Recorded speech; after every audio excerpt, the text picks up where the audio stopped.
going on, guys? Welcome back. This is episode number 4, Standing on Business. Today I have a special guest, owner of Cam's Pizzeria here in Camillus, New York, as well as many other locations as well, Tony Calascibetta.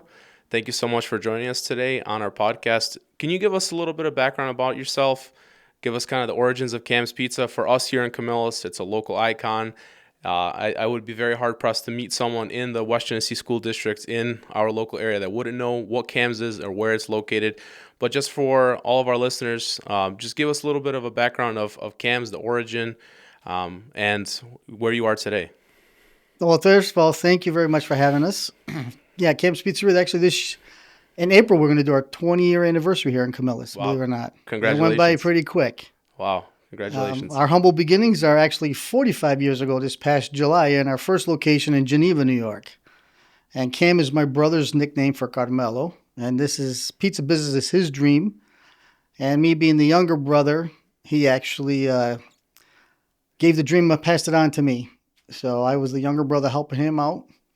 And I learned everything I know from Geneva. And we hired the very first person we ever hired 45 years ago. Her and her brother have been running that operation, and they wanted to retire. So we just recently, on July 1st, took that location over. So we're back to our humble roots, which is pretty awesome.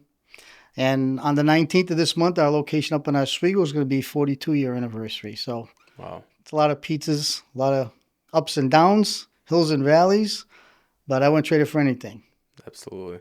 Tell us a little bit about that start. So one pizzeria in Geneva and how that kind of grew. I think you have over 5 locations now total. Yeah, me personally, I take over 5. The 3 that I do personally and 2 others under my wing. And then my brother and his family do the Rochester area. Gotcha. So kind of tell me about that process or that growth mentality that you had going into starting from one location, moving on to multiple. What kind of drives that idea? Well, my brother and I were both very young. I think at that time, I didn't even have my license at that time we opened up that store. I actually learned to drive in Geneva. My brother was there. I helped him out. Then I caught the bug, like I said. And my plan was to go to a couple years of college and then open up my own store. Well, I found out that in the town that I was living in Ontario, New York, there was a sign that went up. As I'm riding home from the school bus, I noticed, coming soon, XYZ Pizzeria coming. And I remember that bothered me very much. I told my father about it, and I said, we'll do something. So within 19 days, we ended up acquiring a building, remodeled the building, and we opened up. I never told anything to my friends or anybody. So we actually hired this very first person I was speaking of before. Her name is Rita. She actually moved into my brother's bedroom at my parents' house, and she ran the store while I was still in high school. Wow. So that's how the humble beginning started. But it was all naive, enthusiasm, determination. It wasn't easy, but determined perseverance, and a lot of support from family. You know? What do you think was the biggest driving or motivation behind wanting to do that? You said, either a chain or someone else was coming in and that didn't sit right with you. What element of that is it kind of the devotion or kind of the pride and the craft behind pizza making that really drove you to start that location, or what's the thing that like kind of wakes you up in the morning and gets you going? Well, when I was working in Geneva, I went on a couple deliveries. And my game plan, like I said, was to go to college for a couple of years and do my own store. When I saw how the college kids live, that's not how I wanted to be. So I said, college is not for me. So I never went to college. Instead, I wanted to put my time and effort into my own business, which I did. And my motivation is that I wanted to be married with my 6th kid by the time I was 25. That didn't happen, but that was my motivation. I wanted to be young when my kids were young. Yeah. So my whole motivation was my family before I even knew who they were. Wow. What is the thing that you take home, I guess, from working every single day? What are the values that you take home with you, and what are the values that you apply? You said, being a family person, being those family values. Is that something that you see that drives drives you every single day at work that to be behind the Cam's brand? No doubt about it. My family is still one of the main reasons why I do what I do. Right now at the Camillus location, I have my youngest son, Michael, there working. He's the manager. I have my middle son, Matthew, working part-time, helping him out. And I also have my sister, my younger sister there working out. So it's definitely a family affair at this location. And it's a really good feeling. But at the same time, one of our logos is uh, family, our style, your style. And family, and the other one is it's all about people.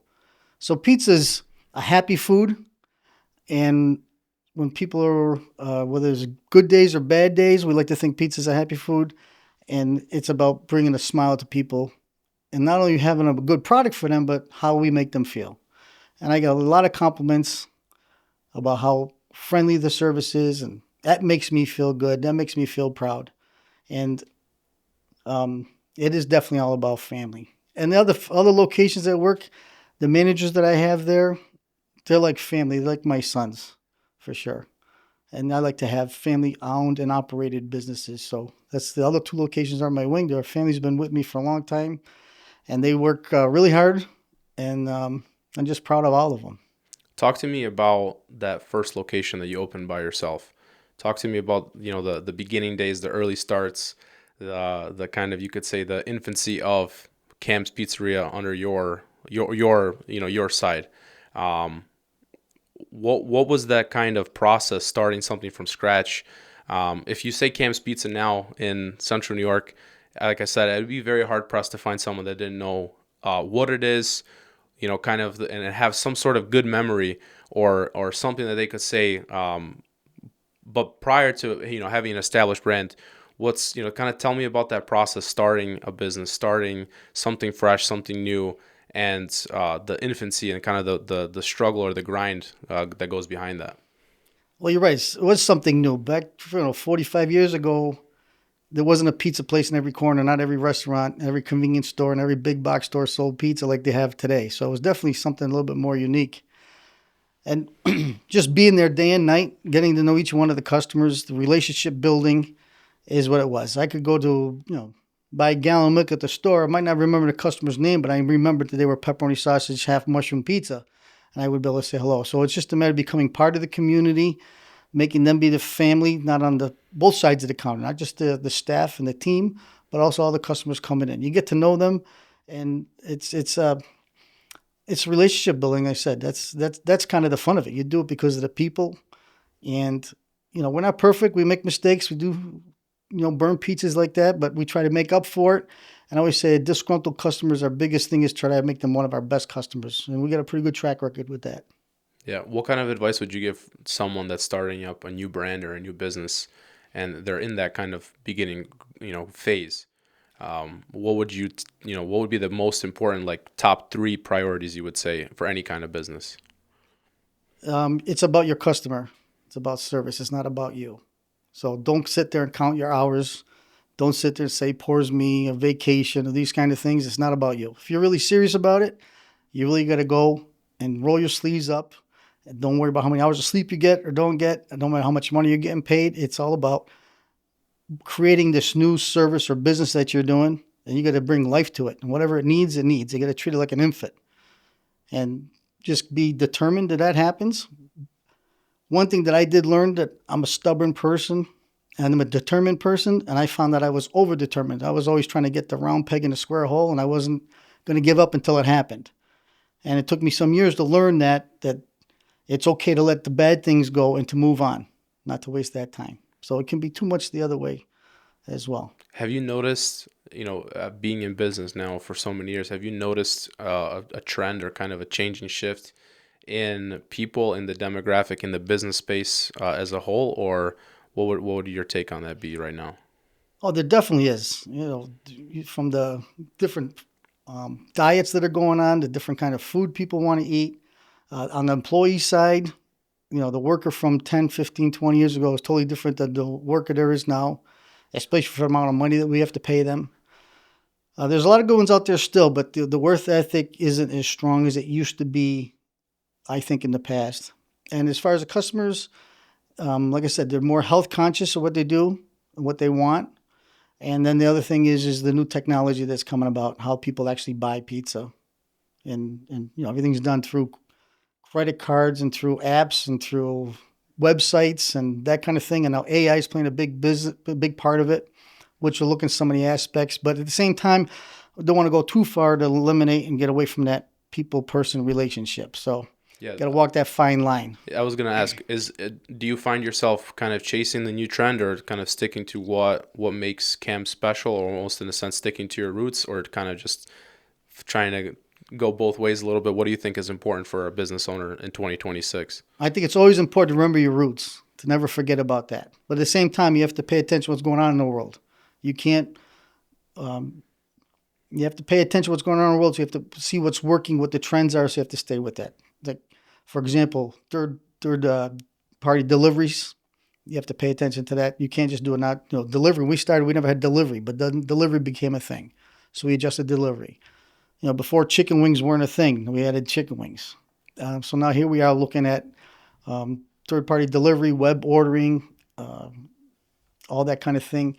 So that's part of the transformation that we're doing. And like I said, now we're looking at what AI can provide for us to make better quality service for our customers without losing that personal touch, without losing that face-to-face commitment either. Yeah. Is there any specific elements where you would say that you are not going to change? There's something specific other than that, that family element. But is there anything maybe that you like someone wouldn't think of right off the rip, or that isn't very obvious that you would say we're not going up, we're not changing it up. This is how we've done it, and this is how we're going to do it. I would say our quality of the pie, the ingredients of our pizza. There's other products out there that are cheaper. There's other gimmicks and other things it can do, but we'll never change on what the quality and the ingredients of our pizza are. Although we get pushed hard every day about, this product's cheaper, it's better. We try things if there's something better out there, but so far we haven't been proven that. So we're determined to keep that the same for sure. I like how you said earlier, you notated that in the beginning stages when you started your business, there wasn't as much competition out there. Gas stations, other big box stores, etc. How now in a very oversaturated market now, you can even I know even on the street where you guys are located, there's probably 3 or 4 pizza spots within a few minutes away. How do you stay above, or how do you kind of differentiate yourself in a saturated market?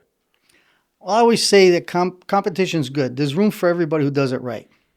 And our competitors keep us on our toes. So we're very grateful to our competitors.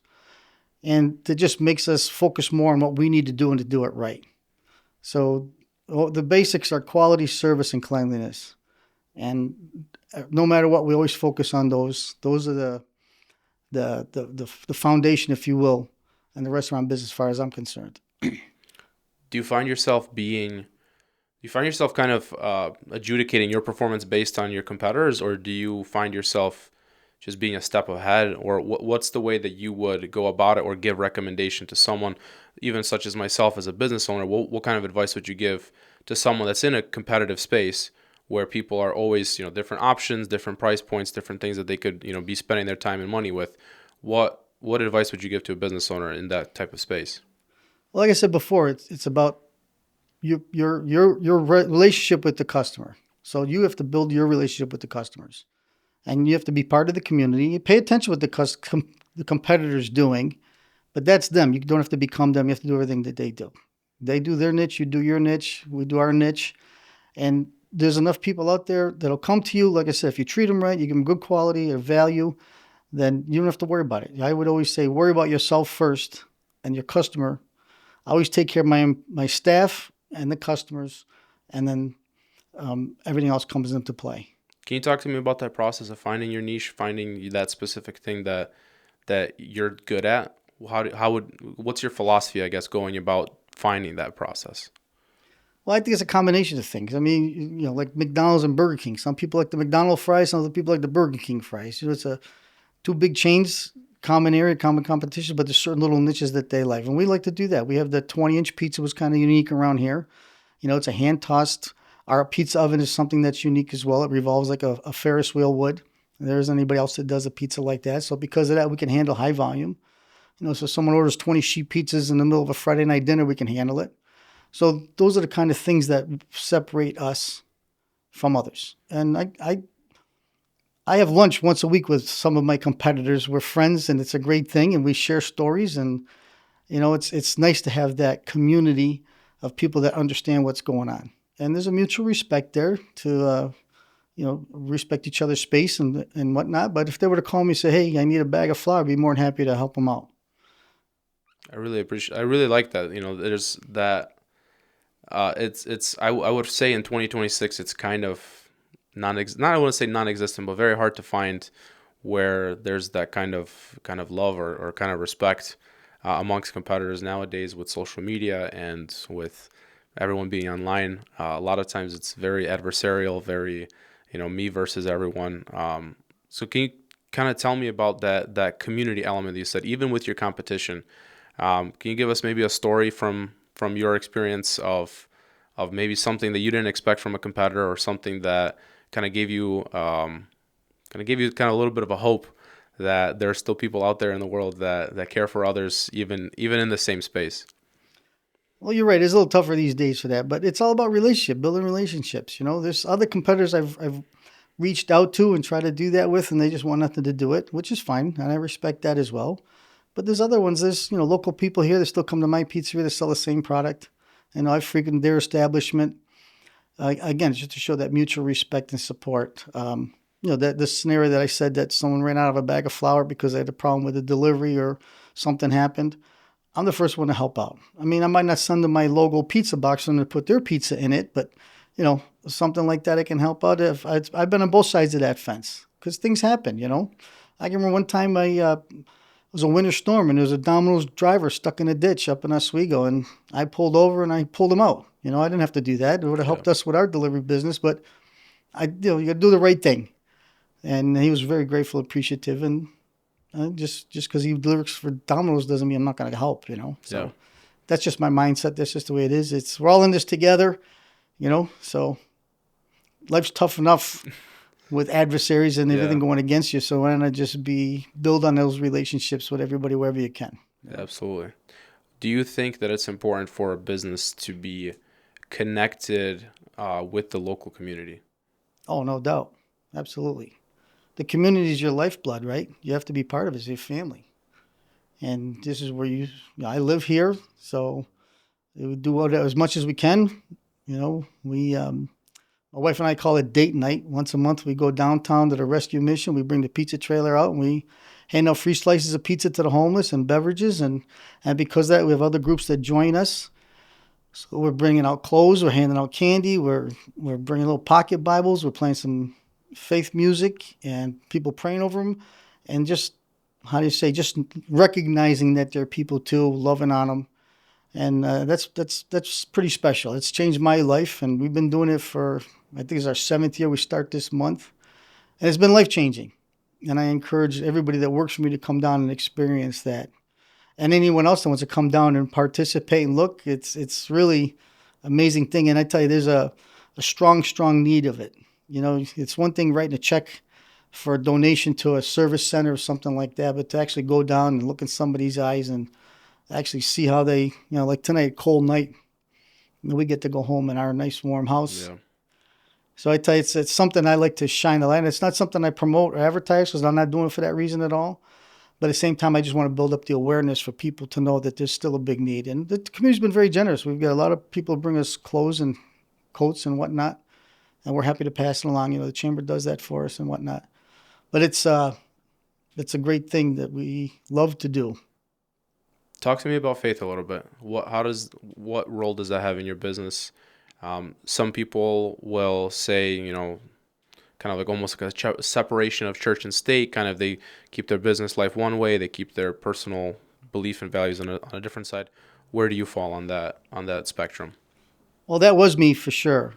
I never talked politics or church in my business. I try to keep them separate. We love everybody, still do, always will. But at the same time, you start to feel a little hypocritical. It's hard to just not say or do anything. So I share a story with you. A few years back, probably about 5 years now, down in our Oswego location, We're on the corner, 31 and West 2nd, and we've got a long building, about 80 feet, 100 feet long. And on there we have awnings on the side. They were getting tired and old, so I wanted to update them. And I didn't know exactly what to do. Then one day it hit me. And again, I didn't want to be anything, strong, but I wanted to deliver a message. And what I ended up doing is had a vision of the awnings looking like the American flag in the background. And there's 3 windows and 3 sections of awnings. So we said, "We the people in God we trust." So one over each of the windows. And I think it looks beautiful, lit up, especially at night. So when we put those up, the next day, we had, 24 to 48 hours, we had over 500 posts, not one of them positive about what we did. My wife was like, "Oh my God, what do we do?" And I'm like, I should have done this sooner, because it made me realize whatever I put up there's on the actual cash that we have, right? Yeah. It's not like I made up something. It's Yeah, on yeah, our, yeah. everybody's got money in their pocket. It's all over the money they have. And it really, but within 48 hours later, all the other folks noticed what was going on. And I never responded to any one of the posts, but all my other customers came about and they started, fighting back, so to speak, rebelling against what that did. So that was pretty cool to read all that and see what that was. And since then, we've had people say that we came in because of the sign. I love what you did, and the support's been great. And, that doesn't mean we're excluding anybody, because we're not. It has nothing to do with any of that. And some of the responses we got were crazy. I mean, I got one that really stuck out. It was I with a black heart, Satan. I don't know how you get that out of that, but we just prayed over those folks, and we just make sure the pizza's still going out. The customer service is still good. Doesn't matter who's coming in. Like I said, we love everybody. And, some of my employees didn't know how to handle it. And I'm like, nothing's changed. We're doing the same thing. I just put a new awning up, And some people didn't understand. They say, "You got a dollar bill on you?" I go, "Read that to me." I go, "Are you offended by the dollar bill? Then why are you offended by that? You shouldn't be." So that's my faith. And, we pray over our pizza. We pray over the dough, especially when we do the outreach. So our faith is very strong. And we're not trying to beat anybody over the head with it, but we like to be the light. God's blessed us. We just want to bless people. That's awesome. Yeah. That's really awesome. Talk to me about going from, having that one location and kind of the process. How did you know it was the right time to move on to the next location or to start expanding? What was the inspiration, or was it a situation or circumstance? Kind of what gave you that drive to continue expanding? Well, it definitely wasn't a business plan. It was just, like you said, a drive. So the first store was Geneva, my brother's store. Then, like I said, I got the bug, and this opportunity came about. So we opened up the second store, which is Ontario, New York, just outside of Webster. And then this first person I was referring to, that was our first employee. Her name is Rita. We opened up our third store in Penn. And then my father took an early retirement with Xerox. And when he came on board, we decided to open up a 4th store 9 months later in Oswego. So that's how the first 4 stores started. And since then, we've opened many more. We've closed many. COVID, we closed a couple down, a couple out of our control. For example, our Beeville location, they sold it to the car wash now. But that was a blessing in disguise, because half my staff went to Oswego, half my staff went to Camillus. And COVID made people, short-staffed, so that was a blessing to help out there. At the time, it didn't feel like one. So, the other thing I can share with my faith that makes me think about this is that the stronger my faith is, the less stress I have. Just knowing that He's in control. I'm not in control. When I used to think everything I was in control of. And I was the type of guy that give me a problem, I want to fix it. I still want to do that, but I realize that I can't fix everything. Then when you realize that, God shows you who He is. And I have so much peace now, because I know He's in control.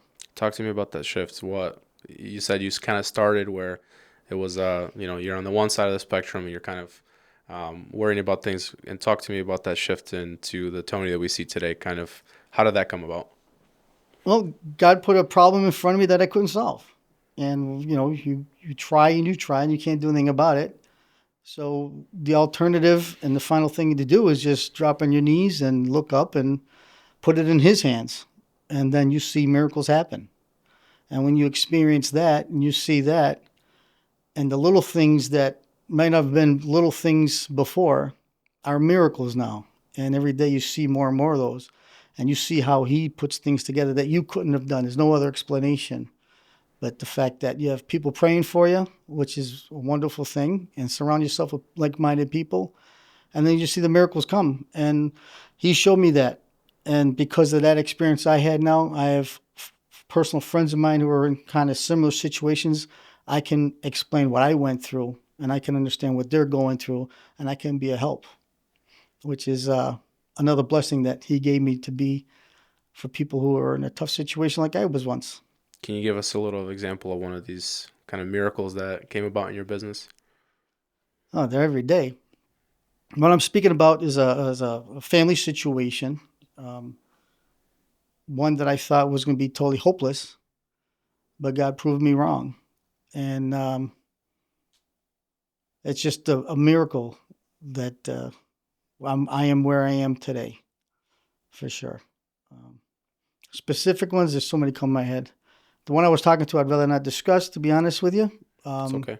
it's that personal, but that makes it that much more uh, powerful for me, you know? So, um, but yeah, my wife had some health scare issues. I've had some, and they've all come about. We're all here today. Um, with family, um, you name it. He just has an answer for everything, you know? That's awesome. That's Yeah. really great. Yeah. Talk to me about that kind of, I guess you could word it in almost in a way, that fearlessness, and just that trust when it comes to, things not going to plan. Like you said, you had to close the Beeville location.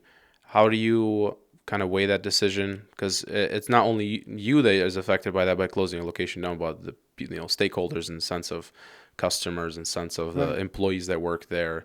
How do you go about kind of weighing those decisions and making those tough calls? Well, numbers have to do a big part of it. You know, you have your numbers involved, and the numbers tell you what to do. And sometimes it's hard to, when you're so close to this and so passionate about it, sometimes it's hard to keep your emotion out of it. So you have to, like I said, listen to what the numbers say. And if we lost a lot of nice customers that we don't have anymore. They still visit with us here. We definitely let them know it wasn't an abrupt thing. It was kind of like a love letter saying, we're going to miss you. Don't forget about us. We're here and this is the circumstances. So being truthful and honest is always important as well. I know some stories you hear where the people just came and to work the next day, the doors were closed and that was it. That's not the right style in my eyes. But sometimes you have to make tough decisions. We've made many tough decisions. Some of them were right, some of them weren't. But that's how you learn. Like I said, I never went to college, but I probably paid for 4 PhDs with all the mistakes that I've made. So experience is something that is a good thing to have, but you Yeah, can't have it until you go through the years of it. And I yeah, still make mistakes, so always learning, always growing.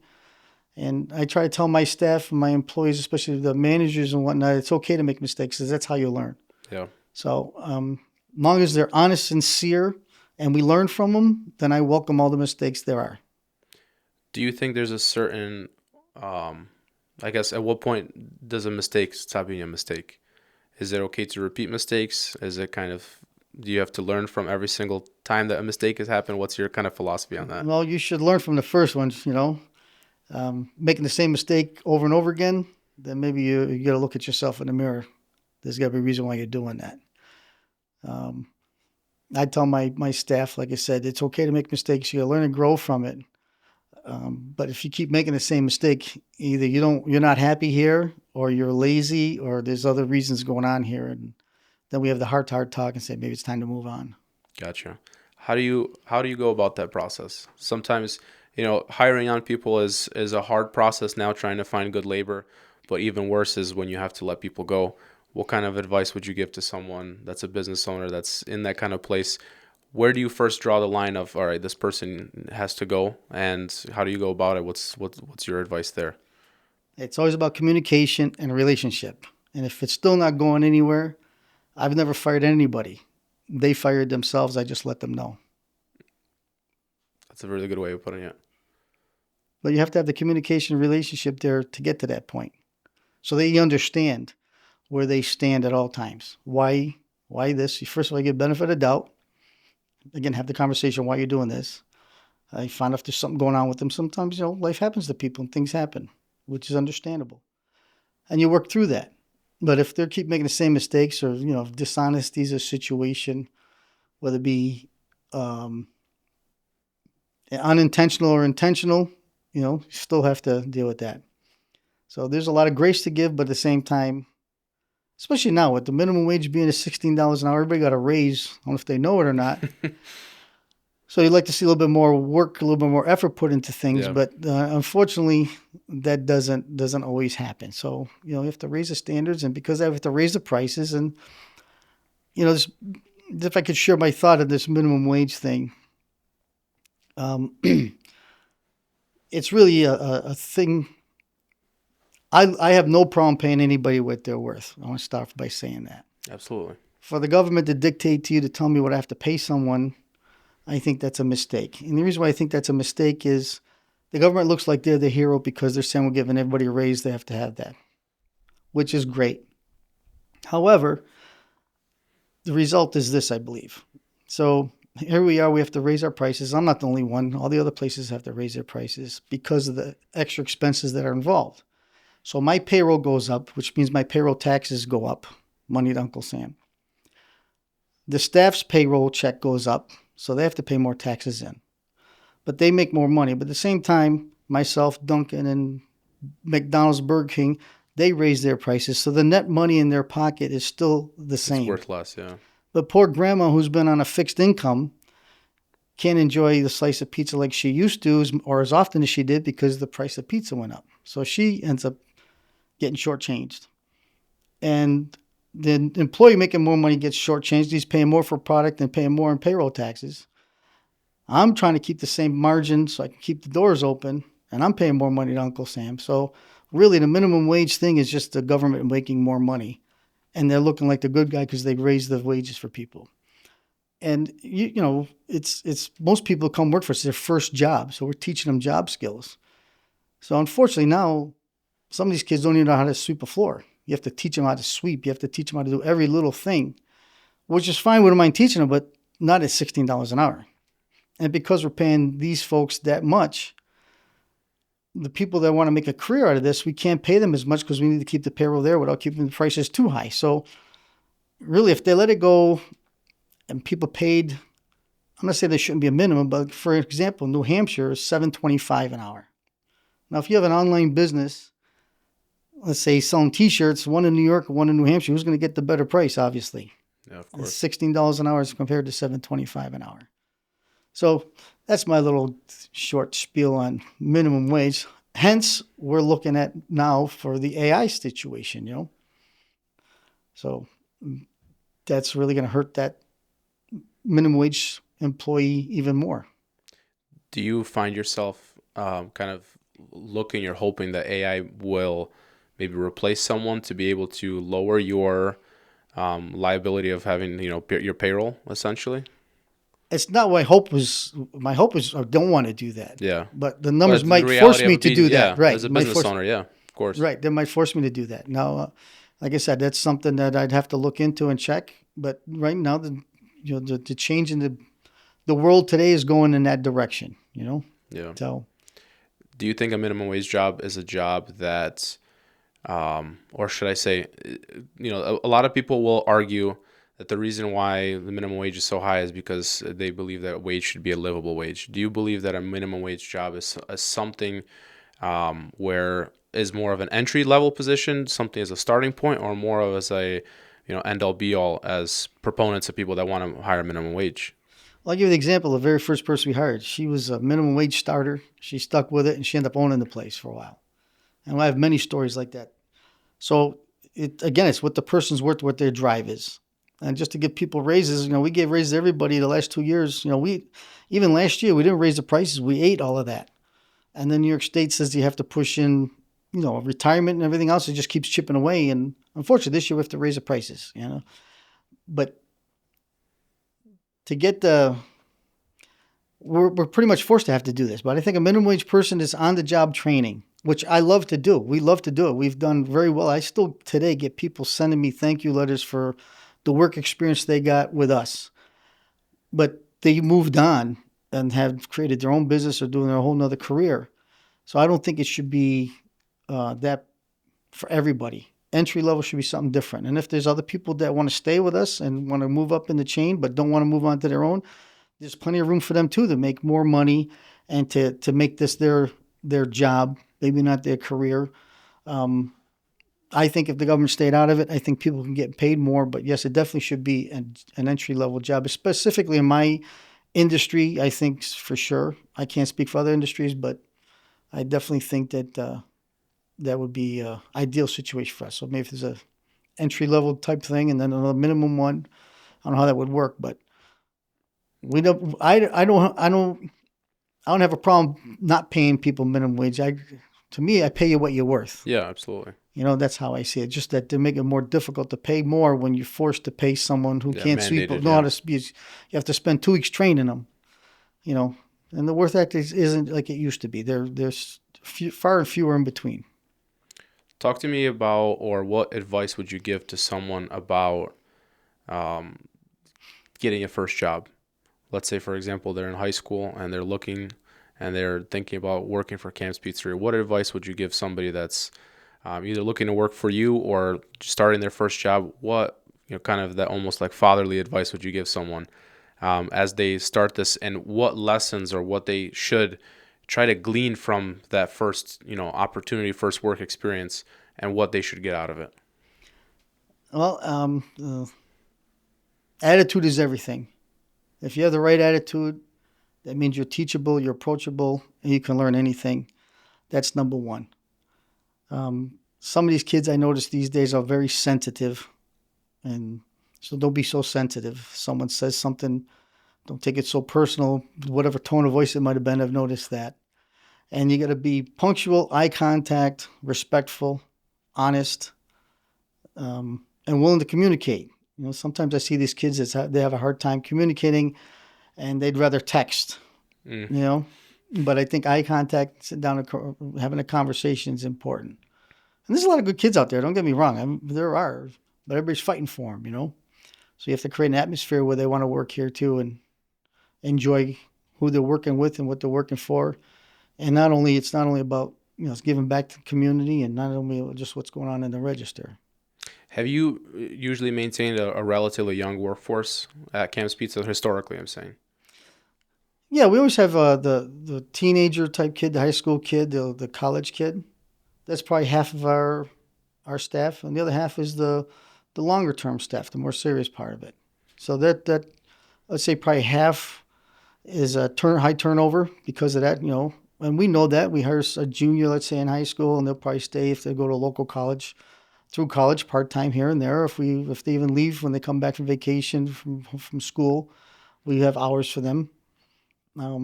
So it varies. What kind of shift have you seen kind of in the demographic? I know you touched upon work ethic. Anything else that you've kind of noticed as time has gone on, what you've experienced with those employees that work for you? Yeah, work ethic, like I said, is not as strong as it used to be. Sensitive, like I said, not as sensitive, much more sensitive, excuse me. And I think sometimes it's all about them, really not, and so it's hard to find the people that are willing to be part of that team sometimes. But when you have a good team, those folks kind of weed themselves out. Can you talk to me a little bit about that? Like in the sense of, do you believe that that's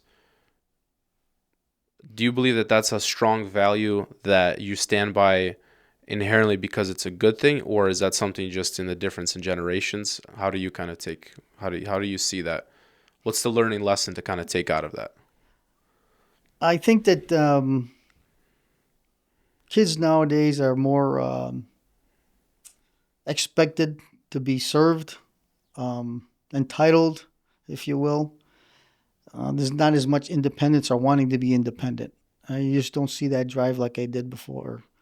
Um, but there's still some out there that do it. It's just not as common. And The other thing is the importance of a smile. Even when you're on the phone, people can't see it, but you can feel it. Yeah.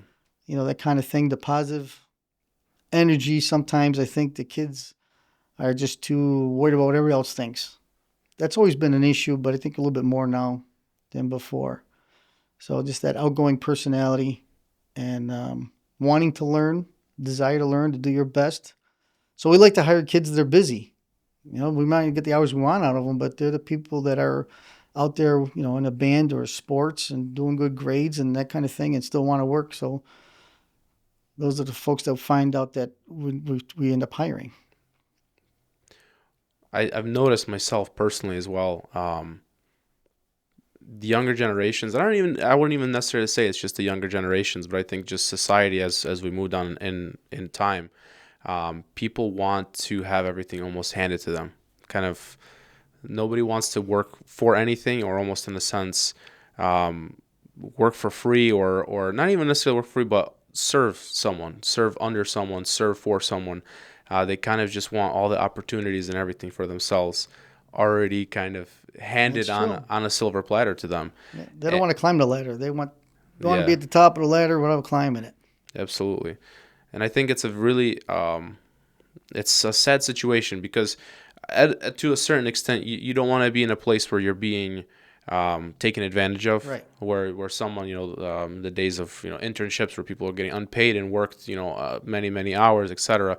But also the other end of the spectrum, people don't want to serve someone and possibly impress them with their skills or experiences, and see what that relationship is like. Everybody wants to already be the CEO. Everyone already wants to be the boss. I've kind of noticed. What made you, we've talked about starting from Geneva, moving on to Ontario, Oswego. Where does Camillus kind of fall into that story? Is that stop number 4? Was there some, Penn Yan also in there? Yeah. What made you kind of settle down here, kind of lay your roots here? I think my first experience with Cam's was seeing Cam's Pizza trailer at a West Genesee High School band event. I think that was my very first ever experience with Cam's Pizza's brand. Kind of what made you kind of fall in love with the Camillus community here? Well, I have my wife to blame for that because we were in Oswego, and my desire was time to move on. Um, and I told my wife we want to move south. We got as far south as Camillus. But it was a great thing. So I said, "Where do you want to move to?" And she did her research, and she fell in love with the West Genesee School District, specifically the music, because my oldest son got involved with band and a music background. So we're here because of that, and the opportunity to build a plaza here in town. And the main reason was always for the Cam's Pizzeria business. And my kids all ended up going to West Genny. They loved it. My wife became very involved in the school, especially through marching band. I spent a lot of time working behind the counter, where Oswego, she was the pizza guy's wife. And she came here, she was the marching mom. And I was behind the scenes working. And since then, because of marching band to school, we've made some tremendous relationships. We've been here ever since. It was humble beginnings. We came here. It was 2008. Things were good, and then 2008 hit, and that made things very challenging, very difficult. Uh, but we got through it. The grace of God and hard work, and it was a roller coaster ride for sure. But we love it here. We're happy here. We're proud of our Camillus location.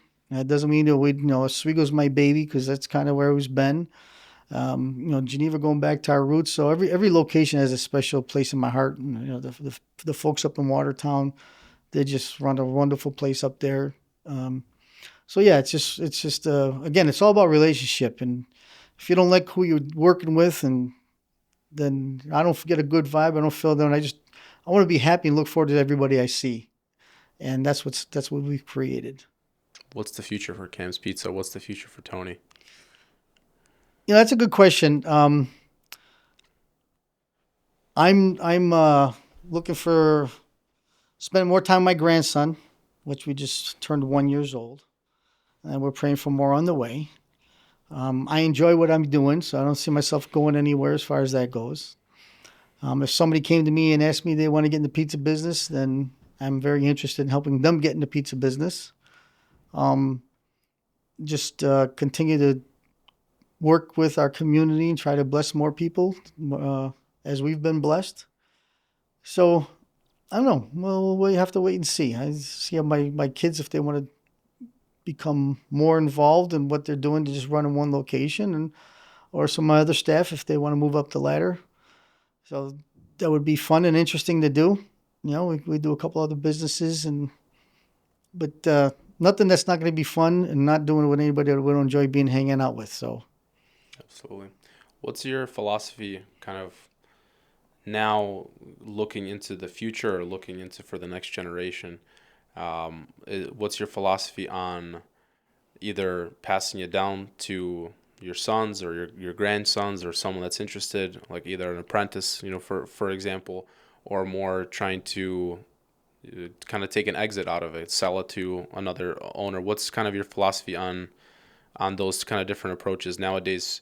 Um, People that are business owners a lot of times don't plan for retirement, unfortunately, because you're in the motion of just trying to keep the baby alive and, yep. and trying to keep everybody happy and make sure everyone's paid, vendors, employees, etc.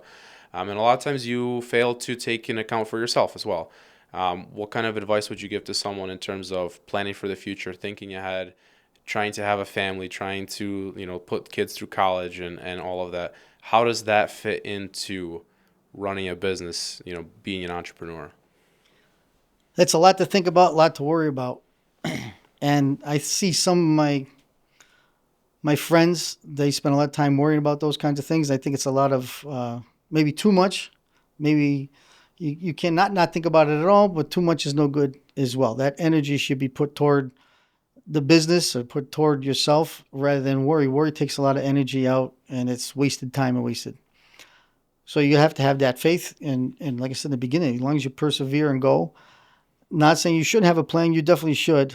Um, but it's that worry thing where I see people really worrying about things. It almost takes them out of what they're doing today because they're worrying so much about the future. You're gonna live for today.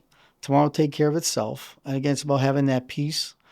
Again, you still have to work. It's not like you just pray and give it to God and let Him hopefully does something. You still got to do your part. Absolutely.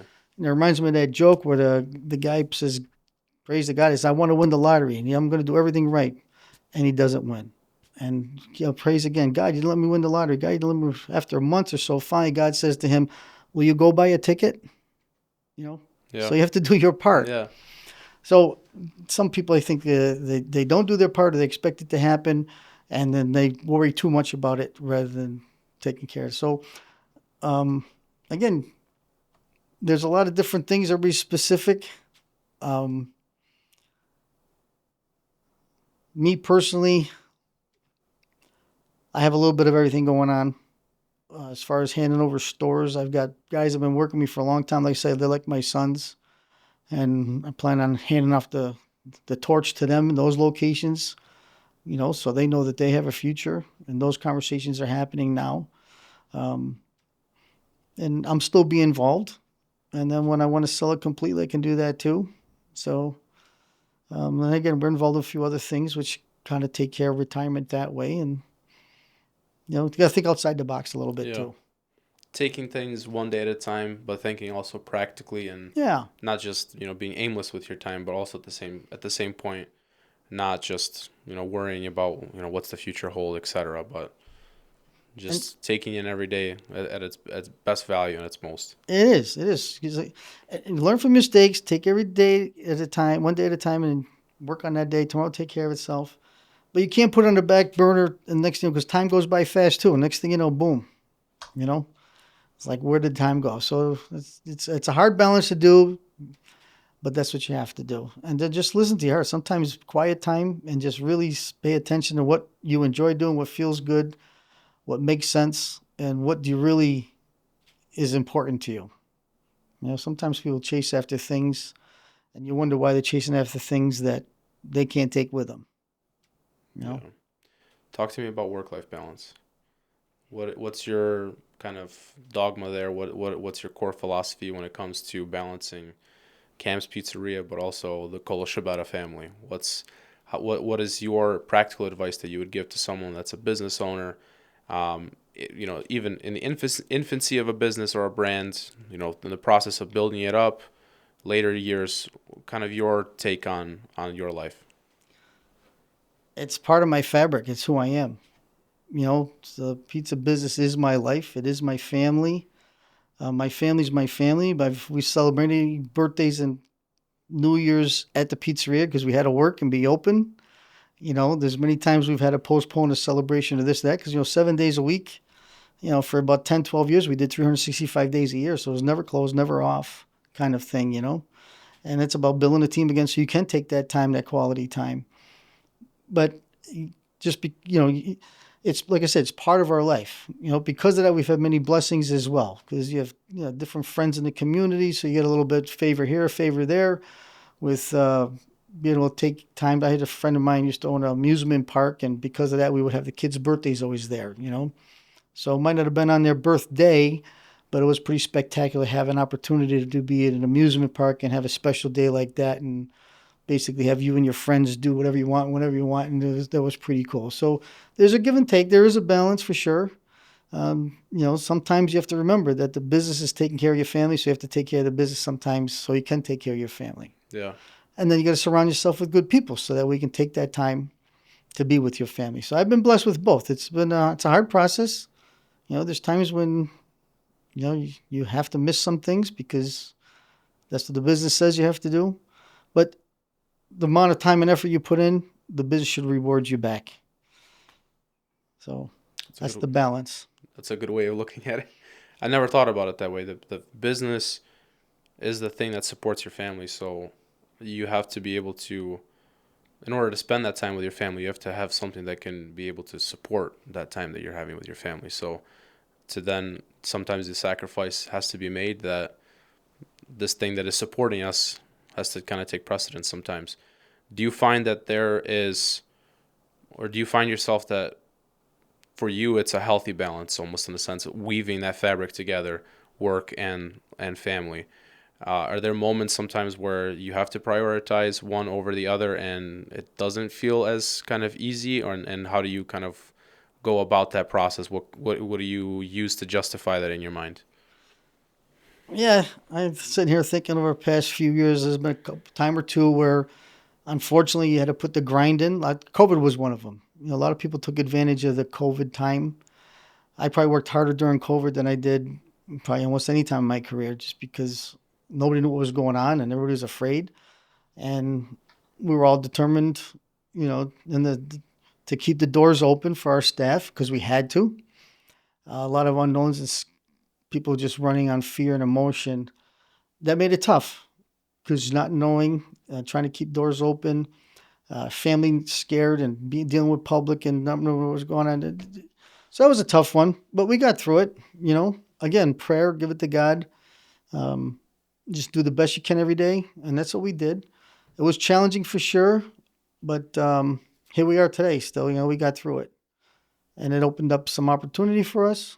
Learned a lot from it, and it changed the business completely. I'll tell you that. Pre-COVID, if you wanted delivery, it was pizza, maybe a couple of Chinese places. Now you get anything delivered you want because of third-party deliveries, and it's pretty amazing that there was shortages of takeout containers because the whole world was doing takeout all of Yeah. a sudden.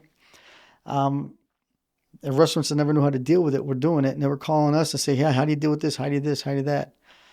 So it's interesting how things out of your control can affect things, and you just have to deal with it. That's what thing an entrepreneur does. You just adjust and adapt to whatever the world situation throws at you. And if it's the pendulum effect. If things are really bad, it's a matter of time to start swinging the other way and be really good. So when things are good, you got to be ready for what's around the corner too. Yeah. But enjoy the moment again in the day. Do you think, when it comes to business, it's a game of last man standing? Do you think it's important just to continue on any way possible, but just to be that last, kind of that solid beacon of hope, that business that never fails, or what's your kind of philosophy on? Um, I do it all for me, and I don't want that to sound selfish. I'm not trying to outdo anybody else or compare myself to somebody else's race. I'm focused on what works for me, what's comfortable for me, for my staff, for my customers, for my family.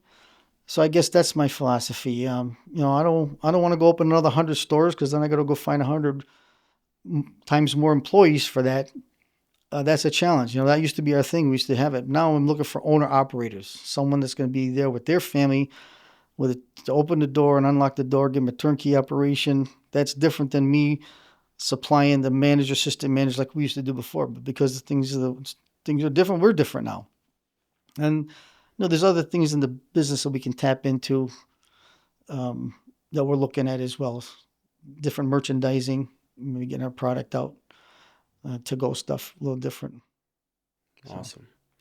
What would be, kind of to conclude us out, what would be the one story, one kind of crux moment for you as a business owner that you would, if someone said, let me boil down your career, boil down your, all your work experiences into one story or one kind of key thing that experienced that either was like a turn, life-changing moment or something that, the next generation or someone that's starting a business or wanting to be in a business should know, should, experience.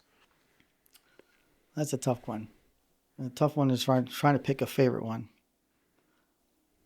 I'll give you a couple of little stories.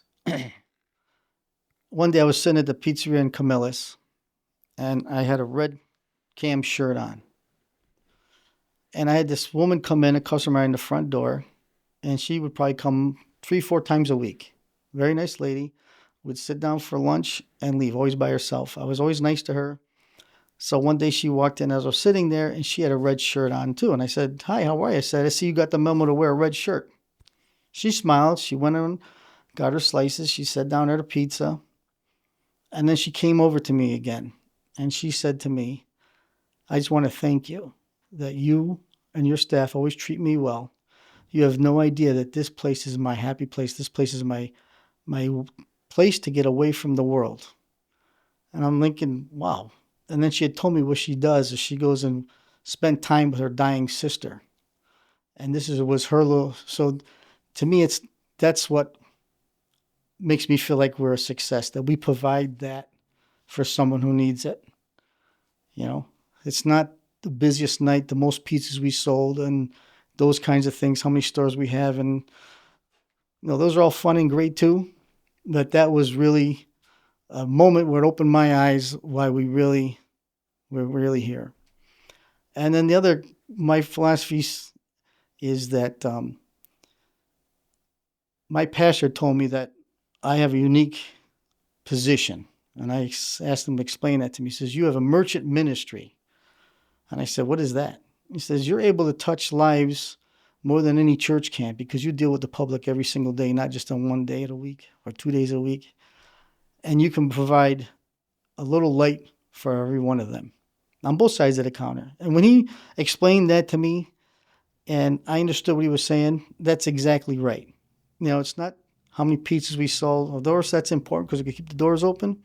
But that's not my why. My why is to be that light for someone like this woman or team that comes in. Like I said, pizza's a happy food, and we just want to put some smiles on people's faces. Sometimes people buy because they want a team, or they're celebrating a birthday, or because someone passed on and his family coming to town. But it's just something that our pizza is able to provide a smile, a good feeling in the crazy world that we live right now. And I think that that's my motivation. That's what makes me want to keep on going, to provide more and more of that. Awesome.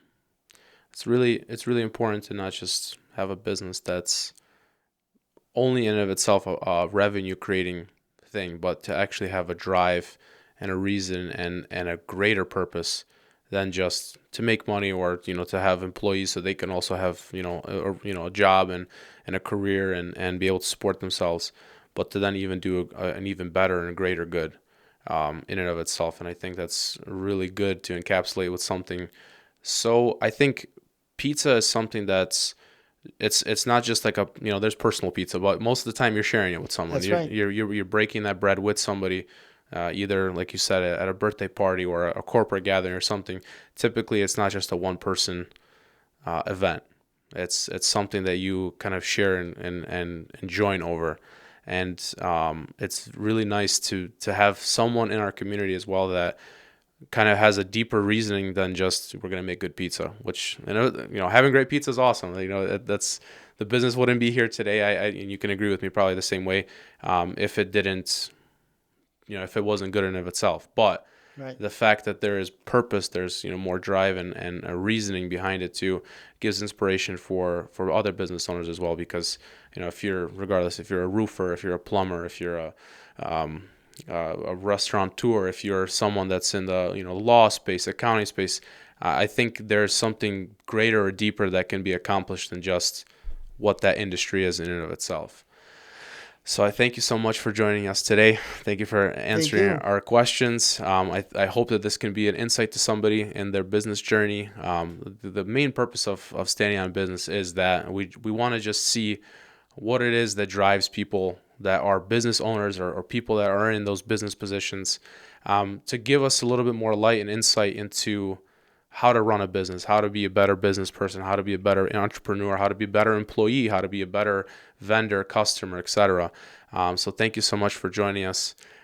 Friends, this is just episode 4. We're just getting started, so thank you so much for joining us today. Please check us out on YouTube, on Instagram, Facebook, anywhere that you listen to podcasts, Spotify, Apple Podcasts. We will be there. Thank you so much.